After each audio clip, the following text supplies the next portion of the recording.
పూర్వం కానక సమయంలో దక్షుని యొక్క కుమార్తె అయిన సతీదేవి పరమశివుని మీద అభిమానంతో ఆ స్వామిని వివాహం చేసుకోవాలని నిర్ణయించుకున్నది. కానీ పరమశివునికి ఇచ్చి సతీదేవిని వివాహం చేయడానికి ఏమాత్రము కూడా దక్షునికి ఇష్టం లేకపోతే ఎలాగైనా సరే ఆ రుద్రుణ్ణి వివాహం చేయాలని చెప్పని అనుకుని ఆ సతీదేవి తండ్రికి ఇష్టం లేకపోయినా ఆ ఈశ్వరుణ్ణి వరించిందట.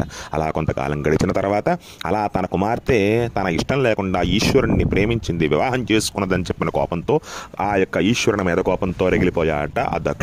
కొంతకాలానికి ఒక యాగాన్ని తలపెట్టి సమస్త దేవతలకి కూడా ఆహ్వానాన్ని పంపించాట. కానీ ఈశ్వరునికి తన కుమార్తెకి ఆహ్వానాన్ని తెలియజేయలేదు.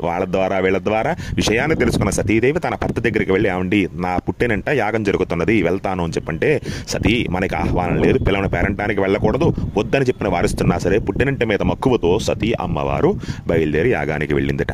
అలా వెళ్ళినటువంటి సమయంలో అక్కడ ఆ యొక్క దక్షుడు సతీదేవిని చూసి ఈశ్వరుని నిందించడం మొదలుపెట్టాట. అలా ఎన్ని మార్లు చెప్పినా సరే, ఎవరు చెప్తున్నా సరే, బ్రహ్మ విష్ణు మొదలుగా వాళ్ళు ఎవరు చెప్తున్నా సరే వినకుండా ఈశ్వరుని నిందించడం మొదలుపెట్టాట.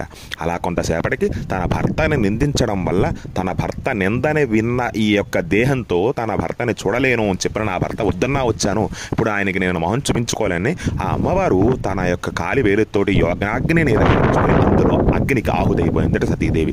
ఈ విషయాన్ని తెలుసుకున్నాడు ఈశ్వరుడు.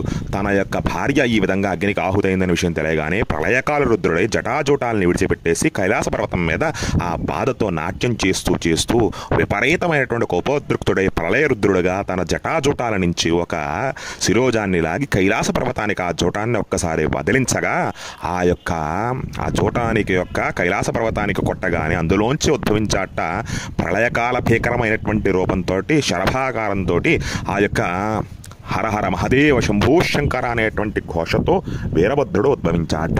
ఆ యొక్క వీరభద్రుడు వెంటనే మీ ఆజ్ఞ తెలియజేయండి అని చెప్పని ఆ యొక్క రుద్రుణ్ణి ప్రార్థించగానే వెంటనే వెళ్ళి ఆ దక్షుడి యొక్క యాగాన్ని నిర్వీర్యం చేసి వేసేయి, దక్షుణ్ణి వధించేసేయని చెప్పని ఒక ఆయుధాన్ని ఇచ్చి పంపించాట. ఆ ప్రకారంగా ఈశ్వరుడు ఇచ్చినటువంటి ఆయుధంతో సర్వగణాలతోటి ఆ యొక్క శివగణాలతోటి ఆ యొక్క దక్షిణ యాగానికి వెళ్ళి దక్షిణ శిరచ్ఛేదన చేసి దక్షిణ వధించి ఆ యొక్క ఈశ్వరుని యొక్క మాటను దక్కించాడు ఆ వీరభద్రుడు. ఆ ప్రకారంగా ఈశ్వరుని యొక్క జటాజూటాలను కైలాస పర్వతానికి వేసి బాదడంతో అందులోంచి